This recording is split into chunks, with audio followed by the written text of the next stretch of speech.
Thank you, Chair Fisher, and thank you so much for you and Ranking Member Duckworth for holding this hearing.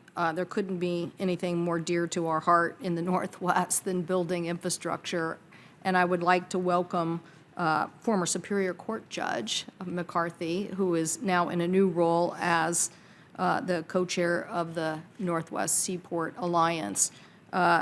Judge McCarthy has done great work as a port commissioner and working on a lot of the issues on the waterfront because he was also a longshoreman. So the perspective I hope that he'll bring to this morning's hearing is that diverse background on these issues at a point in time when United States freight is supposed to expand by 40% over the next decade. I think we feel that on the Pacific Coast as we're shipping so much West Coast product all the way to Asia, so much Midwest product all the way to Asia.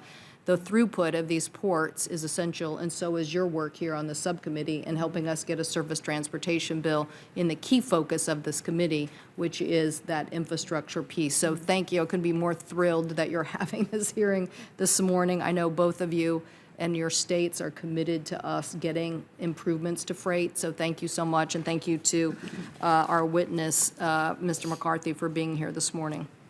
Thank you, Madam Chair, and again, thank you to the witnesses for being here. Mr.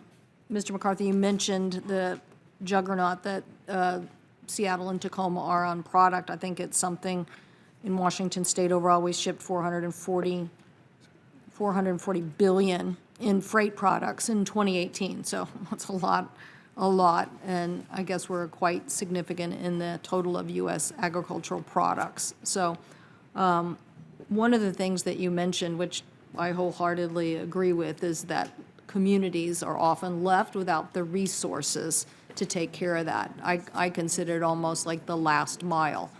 Here it is, the most critical aspect, and it's right there, the last mile.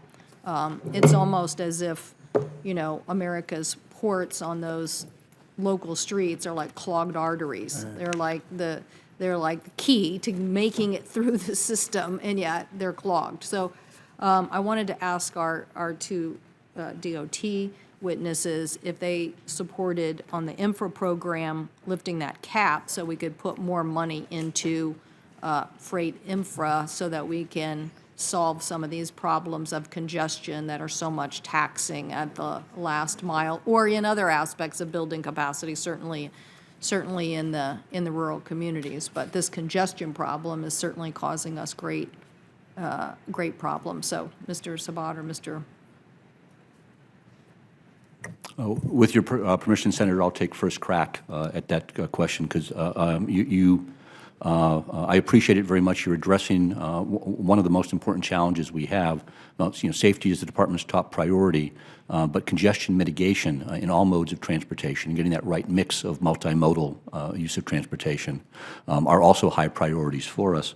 And so you mentioned the challenge of the possibility of raising the cap. We've got about $158 million in infra funding is still available to allocate to multimodal projects or component projects in this current fiscal year.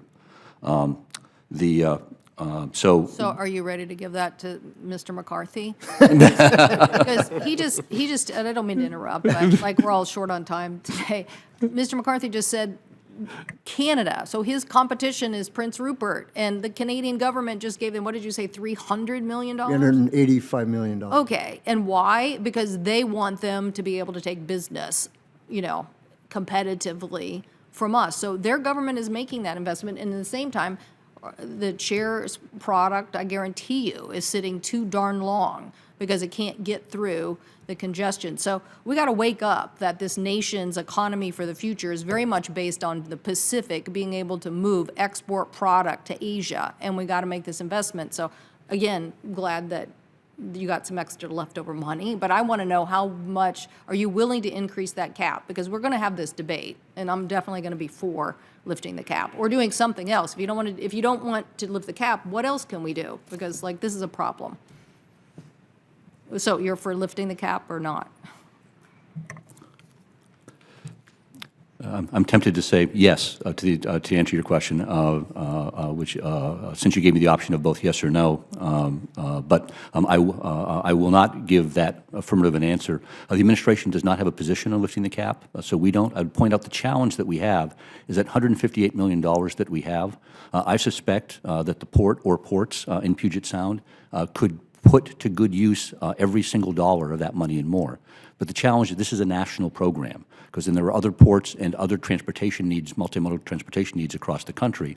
So lifting the cap to assist a particular project or mix of projects does not address the overall need of transportation investment from all sources, not just the federal government. I was illuminating the fact that other countries are being more aggressive and that we pay the price for the lack of that investment.